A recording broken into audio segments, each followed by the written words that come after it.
주님께서 살아계십니다. 아멘. 우리 좌우를 보면서 인사할까요? 주님께서 살아계십니다. 뒤도 한번 보세요. 주님께서 살아계십니다. 주님께서 살아계십니다. 네, 좋습니다. 살아계신 주님을 예배하고 만나는 복된 시간 되기를 축원합니다. 오늘 우리가 함께 나눌 말씀은 마가복음 12장입니다. 마가복음 1장부터 지금 쭉 이어오고 있는데 마가복음이 16장까지 있어요.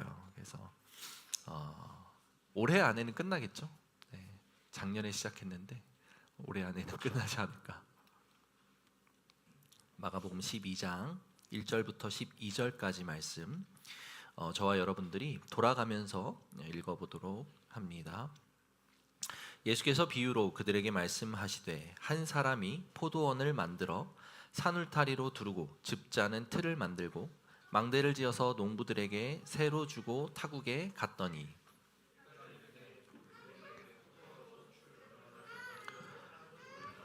그들이 종을 잡아 심히 때리고 거저 보내었거늘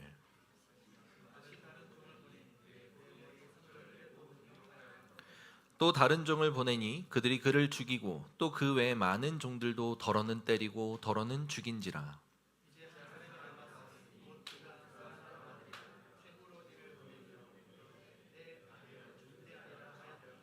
그 농부들이 서로 말하되 이는 상속자니 자 죽이자 그러면 그 유산이 우리 것이 되리라 하고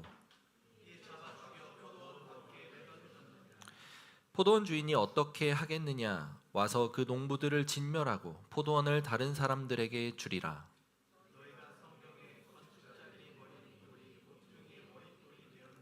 이것은 주로 말미암아 된 것이요 우리 눈에 놀랍도다 함을 읽어보지도 못하였느냐 하시니라. 그들이 예수의 이 비유가 자기들을 가리켜 말씀하심인 줄 알고 잡고자 하되 무리를 두려워하여 예수를 두고 가니라. 아멘. 오늘 본문 말씀은 여전히 예루살렘 성전에서 하시는 말씀입니다. 그렇다면 그 배경이 앞서서 예수님이 성전 안에서 행하신 일들과 그 행하신 일들 이후에 나타난 종교 지도자들의 반응에 이은 그 이야기, 그 에피소드에 대한 예수님의 부연 설명과도 같은 본문이라고 이해하시면 좋습니다. 그래서 이 포도원의 악한 농부 비유라고 잘 알려져 있는 이 비유는 앞에서 예수님이 성전에서 행하셨던 일, 무엇을 행하셨죠? 성전을 뒤엎으셨죠. 장사하는 자들을 내어 쫓으시고 돈 바꾸는 자의 상을 뒤집어 엎으셨습니다. 그리고 사람들이 물건을 가지고 그 성전 안에서 지나다니지 못하게 하시면서 성전은 만민이 기도하는 집이라 라고 선언을 하셨죠. 그러자 그 모습을 본 종교 지도자들은 예수님을 죽이려고 마음에 그 생각을 내렸습니다. 결정을 내렸죠. 그 마음, 악한 마음을 품고 있는 상태에서 예수님이 그렇게 성전을 뒤집은 다음에 그 다음날 예수님이 다시 성전에 와서 성전을 거니시는 모습을 볼 때에 그 종교 지도자들이 화가 납니다. 왜 화가 나죠? 성전을 그렇게 뒤집어 엎은 다음에 아무렇지 않게 성전을 다시 와서 거니는 모습을 보니까 열받는 거예요. 너 지금 네가 무슨 짓을 했는지 알고 있나? 라는 어떤 그런 마음이 그 안에 들어서, 그 악한 마음이 들어서 이제 예수님께로 나아갑니다. 그래서 이렇게 질문하죠. 네가 지금 행한 일들은 무슨 권세로, 누가 너에게 이런 권세를 주었기에 성전에서 장사하는 자들을 내쫓고 돈 바꾸는 자를 뒤집었고 예배를 방해하느냐? 성전에서 진행되는 이 종교적인 의식을 왜 네가 방해하느냐? 네가 무슨 권세로 이 일을 행하느냐라고 따져 묻습니다. 이것은 그들이 예수님께 정말 궁금해서 진짜 네가 하나님으로부터 온 권세로 이렇게 하는 거냐, 아니면 누가 너에게 이런 일들을 맡겼느냐라는 내용이, 그 사실이 궁금해서, 그래서 알면 그것을 인정해주고자 하는 마음으로 질문을 했던 게 아니라 예수님을 죽이고자 하는 빌미를 만들고자 하는 것이었다라는 것을 우리가 지난주 설교를 통해 살펴봤습니다. 예수님은 그 마음을 아셨기에 있는 그대로 대답하지 않습니다. 하나님께로부터 온 것이다 라는 대답을 해주지 않습니다. 그러면서 질문을 하셨죠. 요한의 세례는 어디로부터 온 것이라고 생각하느냐? 그러자 그들이 대답하지 못했죠. 이렇게 대답하면 이런 문제가 생길 것 같고 저렇게 대답하면 저런 문제가 생길 것 같아서 대답을 차마 하지 못합니다. 그러자 예수님이 나도 대답하지 않겠다라고 한 것이 지난 앞에 11장의 내용의 전반입니다. 그러나서 오늘 이 12장의 내용이 이어지는 거예요. 예수님이 그냥 넘어가지 않으셨어요. 지도자들이 질문한 권세, 네가 지금 무슨 권세로 이 일을 행했느냐라고 하는 그 질문, 그리고 그 앞서 행했던 성전을 뒤집어 엎으신 그 사건에 그 이어지는 이야기로 오늘 이 비유를 드신 거예요. 그런 어떤 사정적인 배경, 그리고 그런 지식들, 그런 어떤 인식이 우리 안에 있는 상태에서 오늘 본문을 살펴봐야 됩니다. 앞선 그 종교 지도자들에 대한 그 질문에 대한 대답이라고 보셔도 좋습니다. 그래서 뭐라고 지금 그 비유에 설명이 되어 있냐, 우리가 쭉 읽었지만 잘 아는 내용이죠. 간단하게 한번 설명을 드리면 한 포도원 주인이 있습니다. 그 주인이 포도원을 잘 가꾸어요.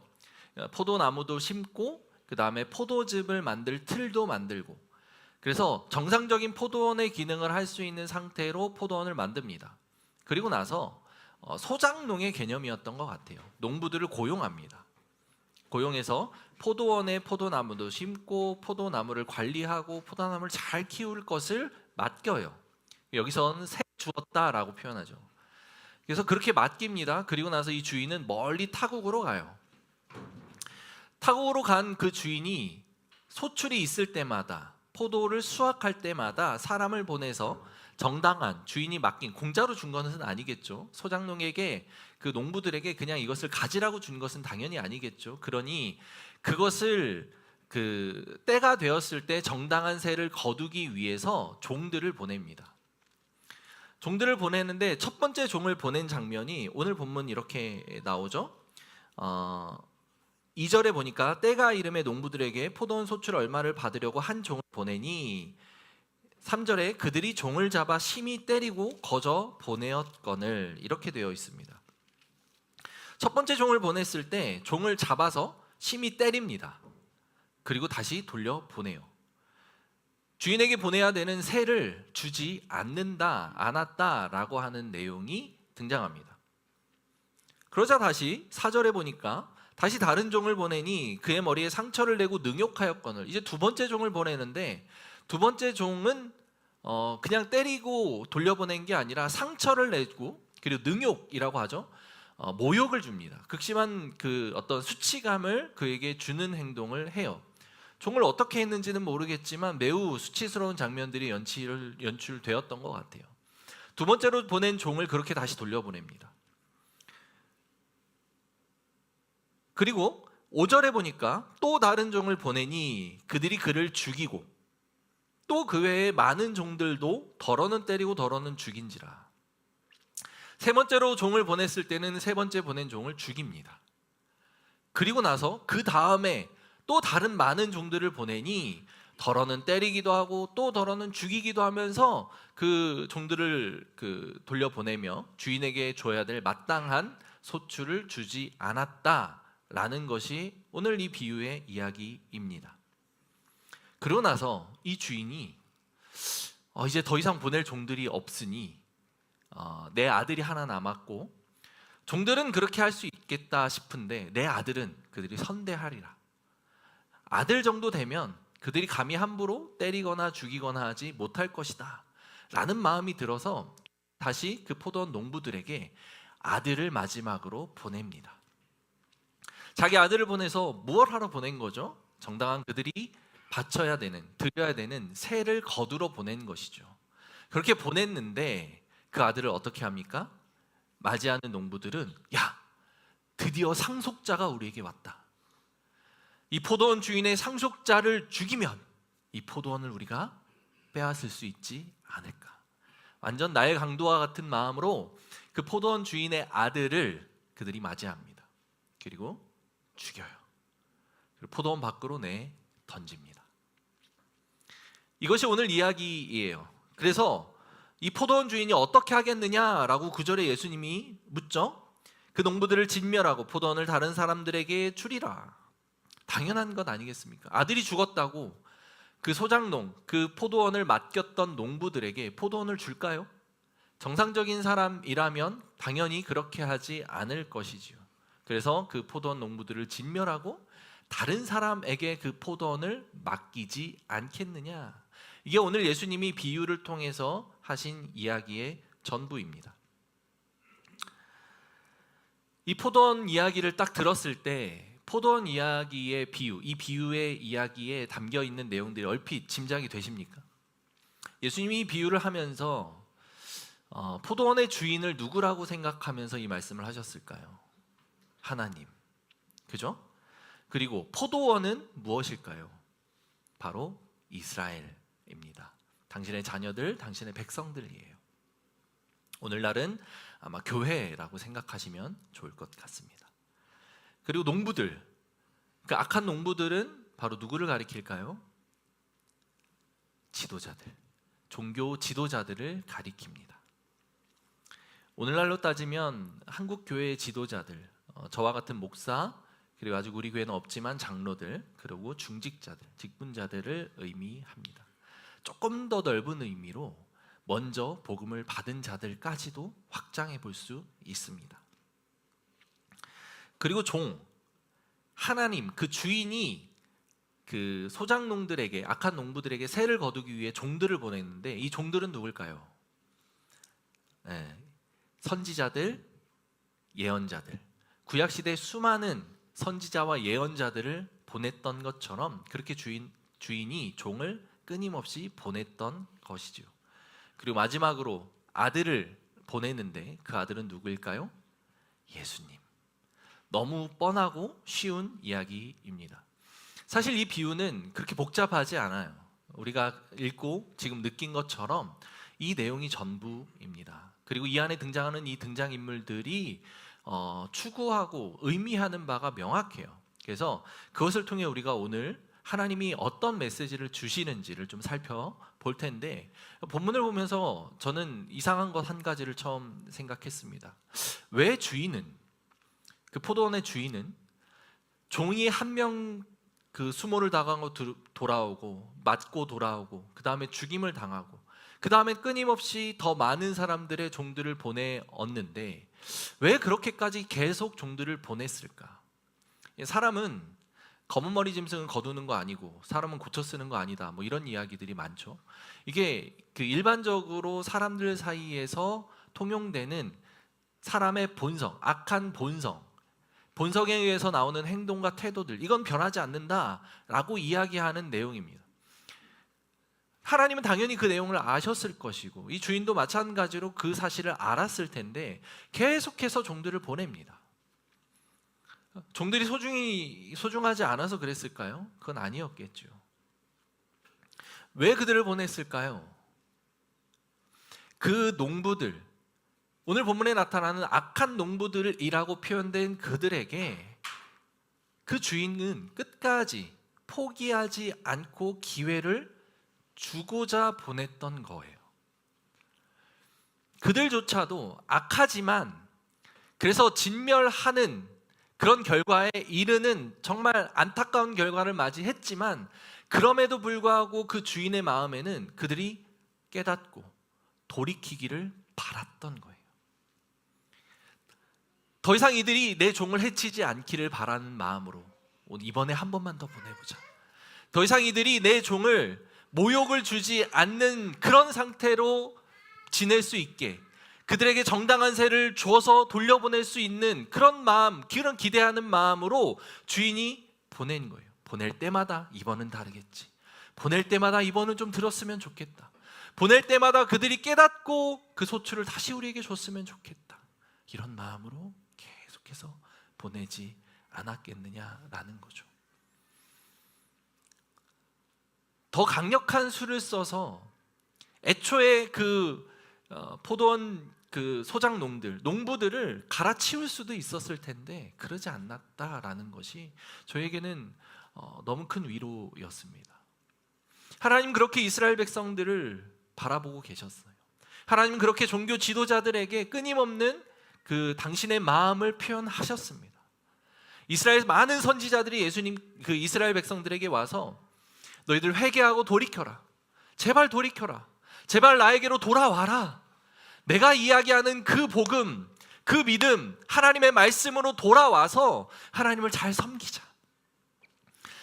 그러면 너희에게 복이 있을 것이고, 그러면 너희가 천국을 누리며 살아갈 수 있을 것인데 왜 여전히 그렇게 악한 마음으로 살아가고 있느냐? 나의 말씀을 외면하고 나를 외면하고 그 이 세상을 향하여 나아가는 너희들의 모습이 난 너무 안타깝다. 하나님이 그런 마음으로 계속해서 선지자들을 이스라엘 백성들에게 보냈던 거예요. 그런데 지도자들은 돌이키지 않고 깨닫지 않고 백성들로 하여금 하나님께로 나아가는 그것을 방해하는 일들을 거듭해 왔습니다. 그게 하나님께서 우리에게 보여주신 마음인 것 같아요. 그리고 또 한 가지 생각해 볼 수 있는 것은 그 종들, 악한 농부들이 품고 있었던 완악하고 악한 마음이에요. 어떻게 이렇게 악할 수 있죠? 포도원 주인이 포도원을 그들에게 맡겼다는 것이 얼마나 큰 은혜입니까? 소장농이라고 하는 것이 사실은 그렇게 큰 풍성한 은혜의 자리는 아니었겠지만 그들에게 일자리를 준 것이잖아요. 그리고 심지어 일해보신 분들은 알겠지만 사장님 없이 일하는 환경이 얼마나 좋습니까? 관리자 없이 일하는 게 얼마나 좋아요. 특히 그게 사장님이라면 사장님 없이 일하는 거 정말 너무 좋거든요. 그죠? 저는 이제 전에 교회에 있을 때 담임 목사님 없을 때 사역하는 게 너무 행복해요. 담임 목사님이 있으면 긴장되고, 그죠? 떨리고, 뭔가 이렇게 이제 할 것 같아서 이제 그런 마음이 늘 들죠. 그러니까 주어진 업무를 하는 데 있어서 관리자, 사장님이 없을 때 일하는 건 정말 축복입니다. 그런 축복을 지금 받아 누리고 있잖아요. 멀리 타국에 가 있잖아요. 자기에게 맡겨진 일만 그냥 잘하면 되잖아요. 눈치 볼 것도 없고 뭔가 트집 잡힐 일도 없고 그냥 열심히 일만 하면 되는데, 그리고 아마 그 새가 정확하게 어느 정도인지 소장농으로서 바쳐야 되는 그 비율이 어느 정도인지는 잘 모르겠지만 이건 비유로 든 이야기죠. 비유로 든 이야기이기에 그거는 우리가 알 수 없지만 그럼에도 불구하고 그것이 얼마나 이렇게 과한 것이었겠냐 하는 거죠. 이들이 받은 은혜는 사실 그 자체로 되게 좋은 거예요. 정당한 새만 그 주인에게 바치면 일하면서 얻은 풍성한 그런 소출들은 다 자기들이 누릴 수 있는 것인데, 주인에게 바쳐야 하는 정당한 그 새조차도 그들은 아까웠던 것이죠. 주인이 없었던 그 시간이 길어지면서 그들 마음에 내가 누리는 게 그냥 내가 잘나서, 내가 누리는 게 그냥 우리가 그냥 열심히 하니까, 내가 누리는 게 당연히 나에게 오는 것이다, 당연히 내가 가질 수 있는 것이다 라고 생각하는 그 마음이 들었던 것이었겠죠. 그러니 주인에게 마땅히 바쳐야 되는 그 새조차도 아까웠던 것이겠죠. 여러분, 이것이 악한 농부들의 비유로 예수님이 2000년 전에 하신 비유이지만 오늘날 저와 여러분들에게 해당되는 비유 아닐까요? 저는 이런 경우들을 너무 많이 봅니다. 배려를 하면 배려가 권리인 줄 아는 사람들, 그럼 너무 많죠. 배려를 끊임없이 하지만 그 배려가 그쳤을 때 마음에 서운한 감정이 생기는 거, 어쩔 수 없는 인간의 완악함입니다. 누군가가 친절을 베풀어서 내가 편했을 때에 그 편한 것을 끊임없이 감사할 줄 알아야 되는데 그러지 못해요. 우리 남성 동지 여러분들이 설거지를 잘 하고 계셔서 제가 너무 감사합니다. 감사하게도 잡음 없이 지금까지는 너무 잘 감당해주고 계셔서 제가 너무 행복해요. 우리 여성 동지 여러분들은 그것을 당연시 여기지만 않으셨으면 좋겠습니다. 그죠? 늘 감사한 마음으로. 근데 인간은 악해요. 그래서 아마 여러분들이 지내다 보면 설거지 안 하는 그 어떤 그 상황들이 너무도 자연스럽게 여성 동지 분들 마음속으로 들어갈 수 있다라는 것이 인간의 어떤 연약한 본성을 보여주는 대표적인 사례이죠. 그것뿐만 아니죠. 교회가 이렇게 청결하게 유지되고 우리가 아름답게 이 성전을 사용할 수 있는 것은 누군가의 보이지 않는 수고와 헌신이 있기 때문이다 라는 것을 기억하셔야 됩니다. 무대가 너무 깔끔해졌죠? 보이지 않는 누군가가 무대를 위해 땀을 흘리고 있습니다. 뭐 이런 것들, 내가 누리는 것이 은혜라고 하는 것을 기억해야만 합니다. 그래서 그것에 감사할 줄도 알아야 되고, 때로는 보답을 할 줄도 알아야 되고, 때로는 내가 희생하고 감당해야 되는 일이 생겼을 때 그것을 기꺼이 감당할 수도 있어야 되는 것이죠. 우리가 주님으로부터 받은 은혜는 무엇입니까? 여러분, 구원을 받은 것, 천국에 들어갈 수 있다라고 하는 것, 지금 누리는 그 하나님 나라라고 하는 것, 처음에는 감사함과 감격으로 받았지만 그것을 받아 누리고 살아가다 보면 어쩌면 이것이 내게 너무 당연한 것이기에 더 많은 것을 가지지 못한 것에 대한 불만이 생기기도 하고 불평이 생기기도 합니다. 하나님을 믿고 교회 안에서 이 풍성한 천국, 하나님 나라를 누리는 삶, 이게 얼마나 값어치 있고 복된 삶입니까? 그런데 이게 어느 순간에 내게 너무도 당연한 일처럼 여겨지는 때가 올 수 있다라는 거죠. 이 악한 농부들의 모습이 결코 남의 이야기가 아니라는 사실이에요.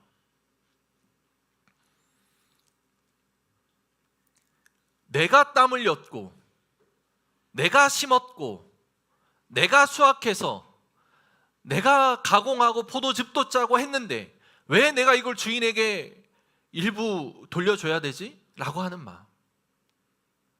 가끔 보면 이제 일할 때 이런 얘기하는 분들이 있습니다. 내가 우리 회사의 일을 다 하는 것 같은데 사장이 돈 다 벌어가고 나는 월급만 가져가고, 이런 생각 하시는 분들이 있을 수 있습니다. 그렇지 않아요.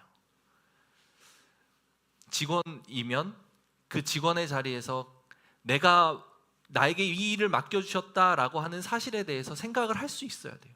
인간의 악한, 완악함에서 나오는 생각입니다. 처음에 들어갔을 때를 생각하면 얼마나 감사합니까? 그죠? 감사한 마음으로. 물론 잘할 수 있는 분들이 있죠. 그래서 나와서 차리셔도 되는데 거기에 계시는 동안은 그런 마음을 품는 것은 그렇게 좋은 것은 아니다. 인간의 악함에서 나오는 생각이다 라는 거죠.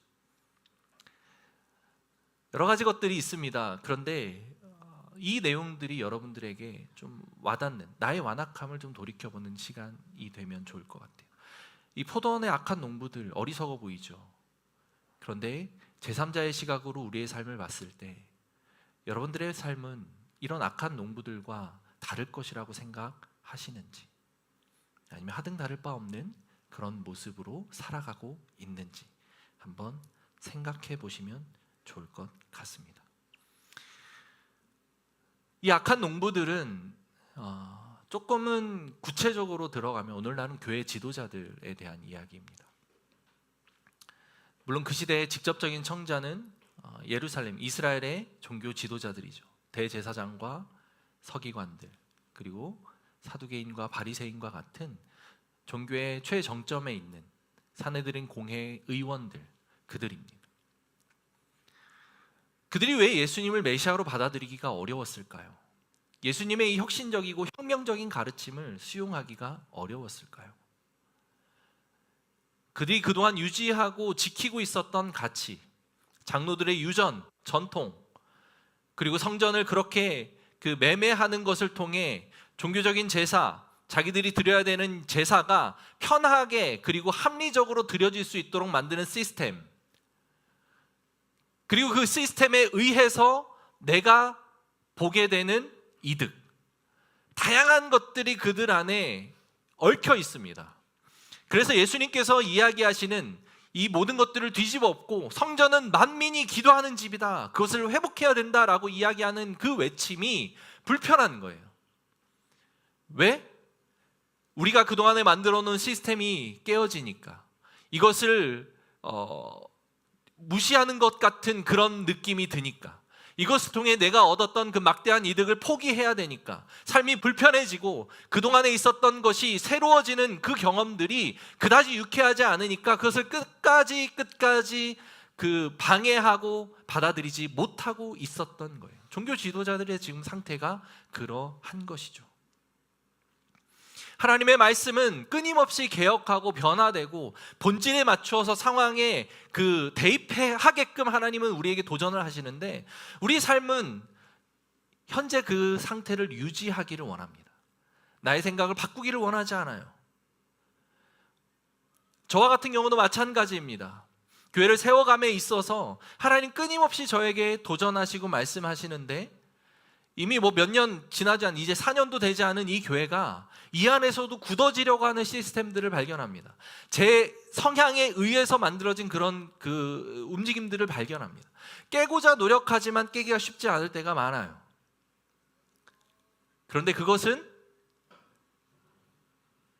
나의 마음으로 되는 것이 아니라 성령님이 우리 안에서 내주하시고 그 성령님의 도우심을 따라 행할 수밖에 없다. 그것만이 그 일을 가능하게 만드는 것이다 라는 거죠.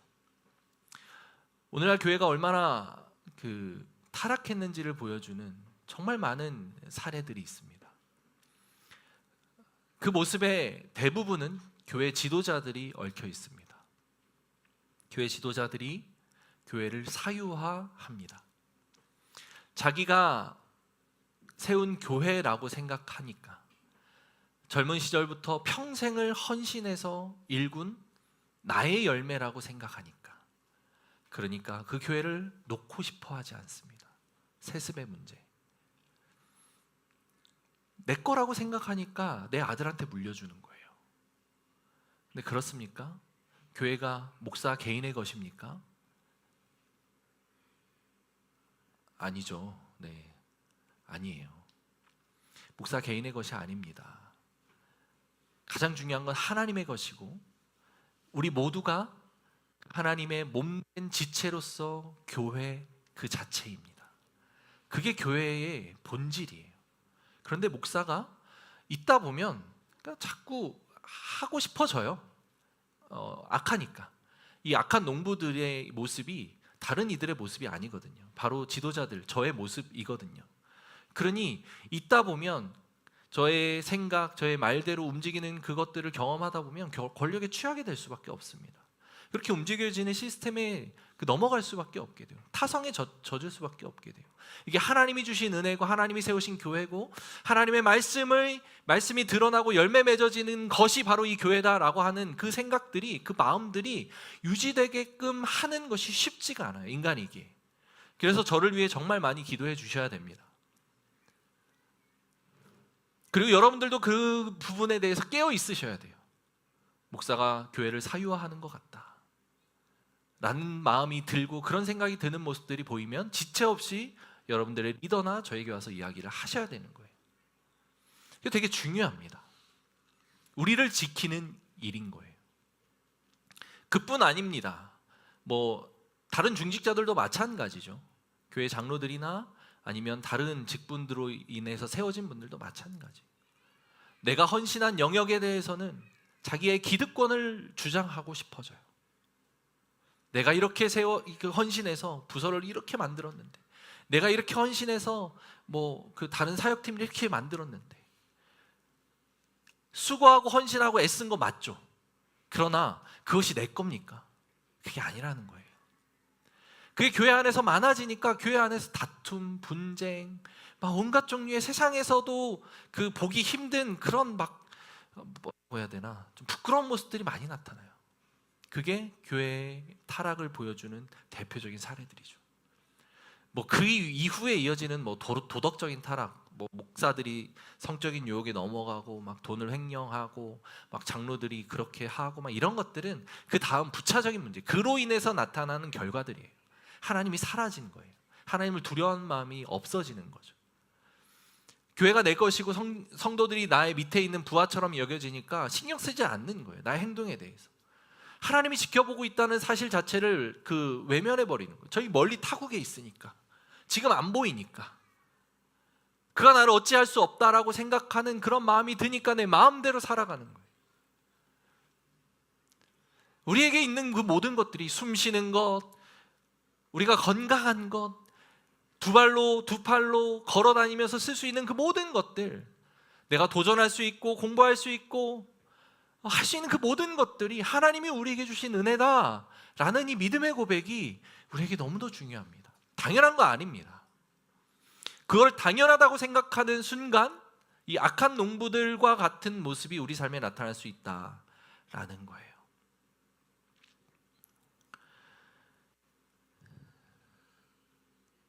그리고 나서 그 주인이 급기야 아들을 보내는데 아들까지도 그들은 죽여버립니다.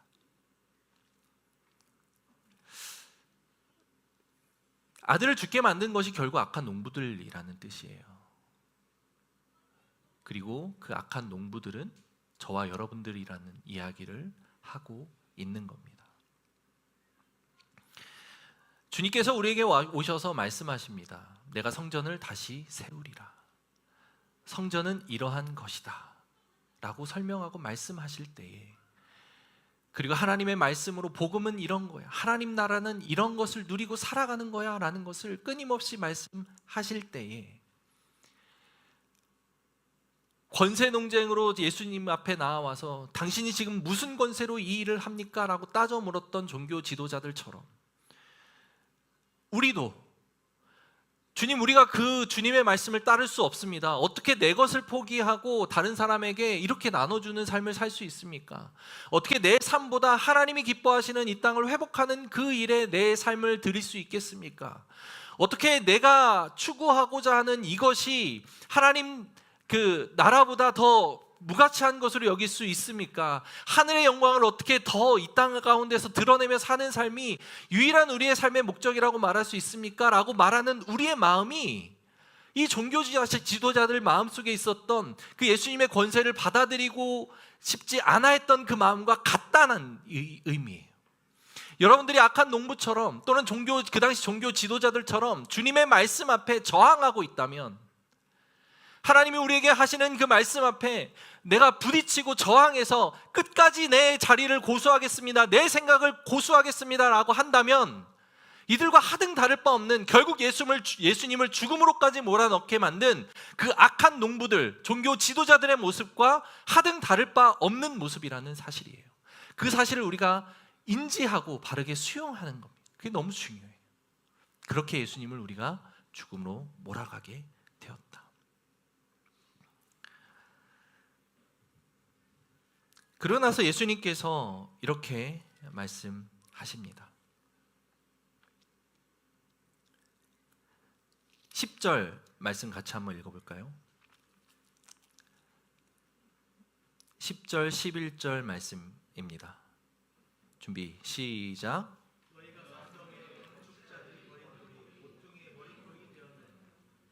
이것은 주로 말미암아 된 것이요 우리 눈에 놀랍도다 함을 읽어보지도 못하였느냐 하시니라.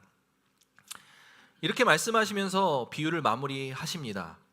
이 건축자들이 버린 돌이 모퉁이의 머릿돌이 되었나니 라고 하는 설명이 나오죠. 건축자들이 있습니다.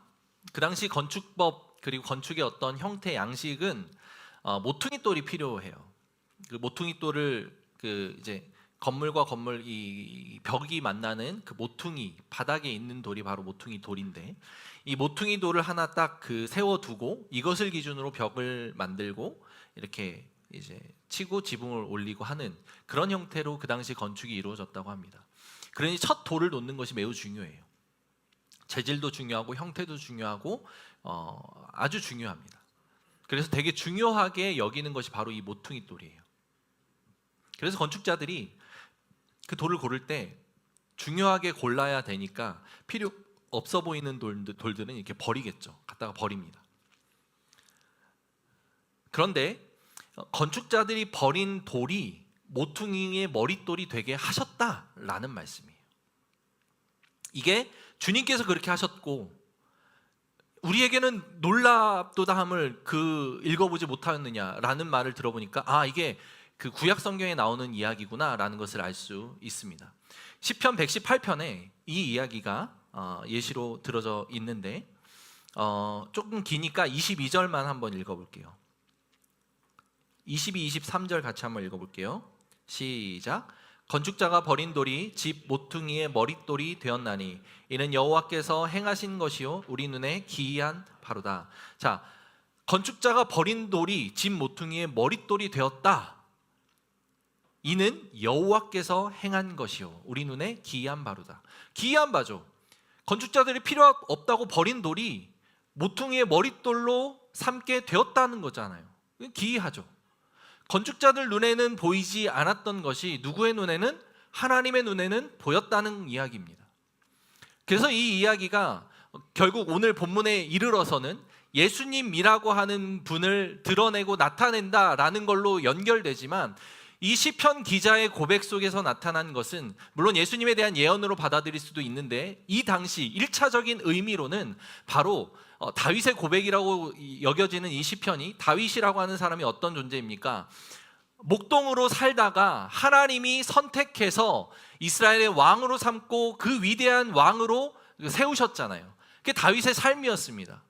건축자들이 버린 모퉁이돌, 건축자들이 버린 돌, 자기 아버지조차도 막내 아들이라고 해서 사무엘 선지자에게 보이고 싶어 하지 않았던 존재였던 나, 그냥 양치기였던, 목동이었던 그냥 어리고 하찮은 내가 하나님으로부터 선택받아서 모퉁이의 머릿돌이 된 것이다 라는 것을 노래하고 있는 거예요.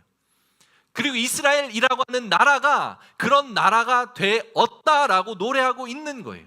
이스라엘이 어떤 나라입니까? 아브라함이라고 하는 우상 숭배하던 후손의 그 후예들이 만들어준 나라잖아요. 그리고 애굽에서 종살이 했던 종들의 국가였습니다. 정말 어느 것 하나도 내세울 것 없는 그런 부끄러운 민족이었다고요. 부족한 민족이었다고요. 그런데 그 민족을 하나님께서 들어서 사용하셔서 모퉁이의 머릿돌, 코너스톤이 되게 만드셨다라는 이야기잖아요. 그 고백을 지금 시편 기자가 하고 있는 겁니다. 그리고 나서 이 고백이 지금 예수님에게로 와서 건축자들이 버린 돌, 즉 예수님을 죽여버린 그 종교 지도자들의 행위, 그 당시 이스라엘 백성들의 선택, 그것을 통하여 이제 하나님이 버려졌지만 다시 그를 세워서 성전의 모퉁이돌을 삼고 성전을 세우셨다라는 것으로 오늘 이 예언을 마무리하는 겁니다. 두 가지 의미가 다 있는 거예요. 여러분들, 우리 삶에서 세상 사람들이 우리를 바라봤을 때 우리의 존재 가치가 어쩌면 그렇게 훌륭해 보이지 않고 그렇게 내세울 것 없어서 부끄러운 모습일 수 있습니다. 그러나 괜찮습니다. 하나님께서 우리를 들어 사용하시기 시작하시면 코너스톤이 되게 만드실 수 있다는 얘기예요. 예수님이 죽임을 당해서 예수님의 그 구원 사역이 모두 끝났다라는 절망감을 느끼는 순간들이 있었습니다. 예수님을 따르던 제자들, 그리고 수많은 여인들과 무리들, 예수님을 따라다녔지만, 그래서 구원자라는 믿음의 확신을 가지고 예수님께 헌신했지만 예수님이 십자가에 못 박혀 죽으셨습니다. 좌절했어요. 절망했습니다. 모든 것이 끝났구나. 그런데 그분이 부활하셨죠. 그러심으로 하나님께서 계획하신 새로운 형태의 성전, 눈에 보이지 않는 성전인 이 교회, 그리고 성도를 세워 가십니다. 예수님이 머릿돌이 되어서, 코너스톤이 되어서. 죽음이어야만 가능했던 그 사건, 이기에 예수님은 죽으셨지만 사람들이 버린 그 돌, 그것을 주님께서 모퉁이돌로 삼으셨다라는 이야기죠. 그래서 우리의 교회는 그렇게 세워진 교회입니다. 그리고 하나님 나라는 그런 버려진 그런 돌들이 각각의 코너스톤이 되어서 각각의 나라를 세워가는 저와 여러분들 같은 일반 성도들의 삶을 통하여 세워져 가는 거예요. 여러분, 우리의 삶이 때로는 버려진 삶이고 가치 없는 무가치한 삶처럼 여겨질 수 있지만 그렇지 않습니다. 하나님께서는 저와 여러분들을 들어서 사용하시기를 원합니다. 우리 안에서 하나님 나라를 그렇게 이루어 가시기를 원해요. 끊임없이 말씀하고 계십니다. 내가 버린 돌, 버려진 돌이라고 그렇게 그냥 주저앉아 있을 게 아니라 하나님께서 그 버려진 돌을 모퉁이돌로 삼으셨다라고 하는 사실 앞에 겸손하게 인정하고 나아갈 수 있는 태도가 필요한 겁니다. 세상 사람들의 그 시각과 가치관에 휘둘리지 마십시오. 하나님이 나를 어떻게 보시느냐에 집중하십시오. 하나님이 나에게 어떤 말씀을 하시느냐에 집중하십시오. 내 본성이, 악한 본성이 그것을 거부하고 끊임없이 거절하는 것, 그것에 천착해서 집중해 보십시오. 그것을 깨보십시오. 하나님 말씀에 순종해 보십시오. 그것이 힘들어요. 고통스럽습니다. 내 생각을 깨는 게 그게 어떻게 쉽습니까? 내 행동 패턴을 바꾸는 게 그게 어떻게 쉽습니까? 악한 자리에 있다가 선한 자리로 옮겨오는 거 당연히 고통스럽고 힘들죠. 하기 싫죠. 그런데 우리가 아는 그 천국, 하나님 나라, 그것을 이미 경험해 보신 분들은 아실 겁니다. 그것으로 돌아오는 길이 고통스럽게 보이고 때로는 고통스럽다 여겨질지라도 막상 그 자리에 있으면 그 하나님의 나라가 얼마나 풍성합니까? 얼마나 행복합니까? 그것을 맛보자는 거예요. 예수님의 죽음과 부활로 세워진 그 코너스톤에 의해 세워진 성전, 그것이 이렇게 시작됐다라는 것을 예수님이 예언을 통해 말씀하고 계십니다. 마무리하겠습니다. 그리고 나서 12절에 오늘 본문에 마무리하는 구절이 나오는데 이렇게 이야기하죠. 그들이 예수의 이 비유가 자기들을 가리켜 말씀하심인 줄 알고 잡고자 하되 무리를 두려워하여 예수를 두고 가니라.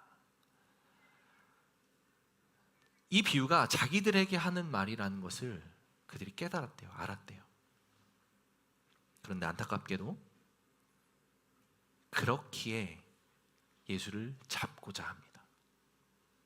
자기들 향해 하는 말인 줄 알면서 예수를 배척하기로 마음을 먹습니다. 그런데 그들은 하나님을 두려워하지 않고 백성을 두려워합니다. 여전히. 그리고 돌아가죠. 세상의 시선을 두려워하고 세상의 가치관을 두려워합니다. 사랑하는 성도 여러분, 여러분들의 삶에 하나님의 말씀이 끊임없이 도전하고 있다고 저는 믿습니다. 성령님이 여러분 안에서 그것을 계속해서 말씀하고 계시고 깨닫게 하고 계십니다. 그럴 때 나의 완악함이 그 하나님의 말씀을 계속해서 밀어내고 있는 것은 아닌지, 하나님을 두려워하지 않고 세상의 가치관과 시선을 두려워하며 예수를 배척하기로 결단하고 돌아갔던 이 종교 지도자들처럼 끊임없이 그렇게 내 삶으로, 나의 과거의 자리로 돌아가려고 애쓰고 있는 것은 아닌지 묵상하며 돌이켜보는 시간 되면 좋을 것 같습니다. 우리 같이 기도합시다.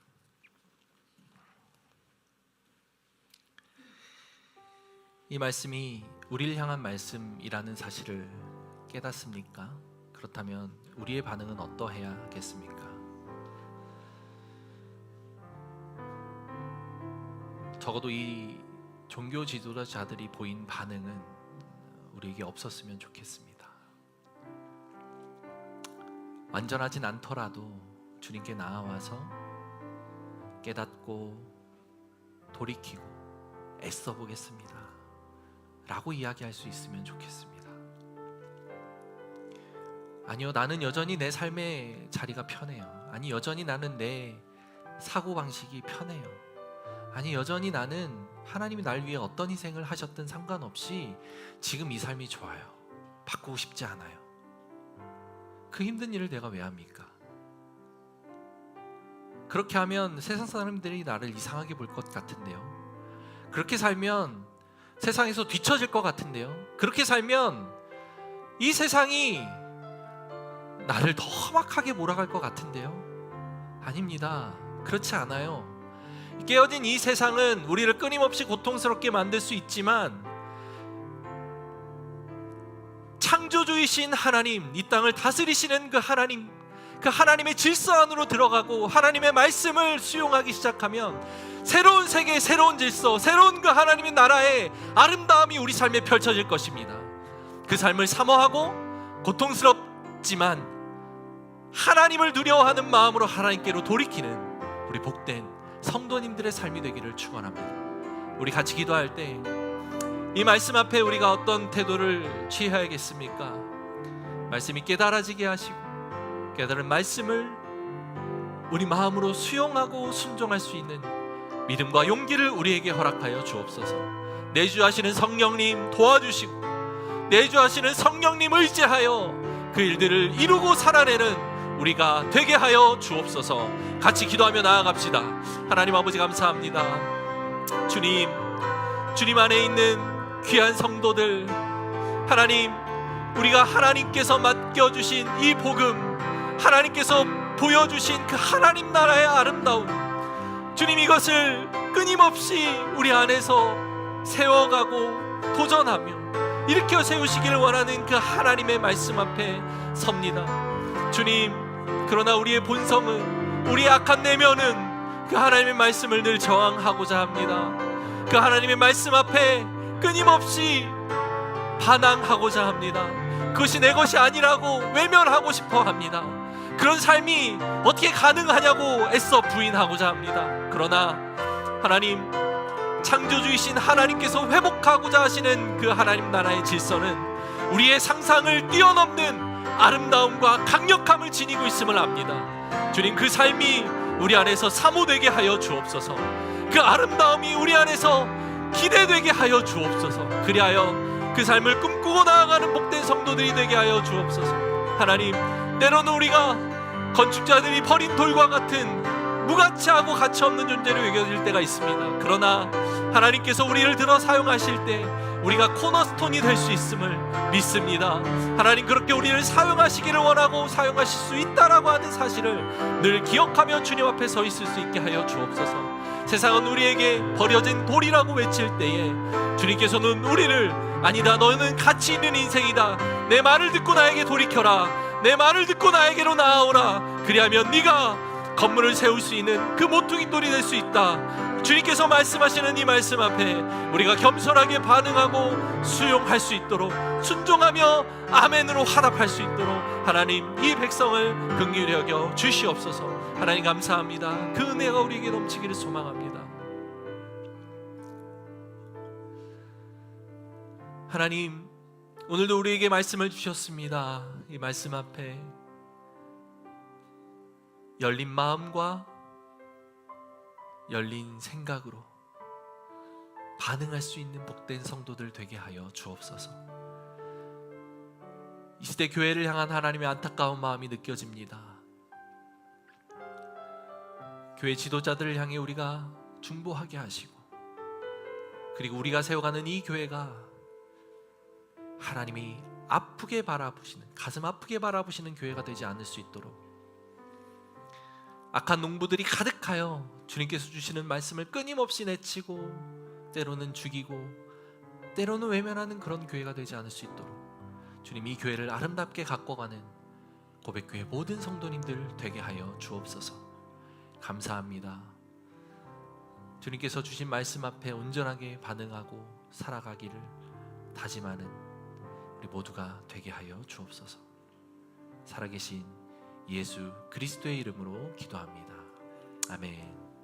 이제는 우리를 구원하신 예수 그리스도의 은혜와 하나님의 사랑과 성령님의 교통하심이 이 말씀 앞에 바르게 서고 바르게 반응하겠습니다 라고 고백하는 사랑하는 성도님들과 고백교회 교인들 머리 위에 이제로부터 영원토록 함께 있을지어다. 아멘.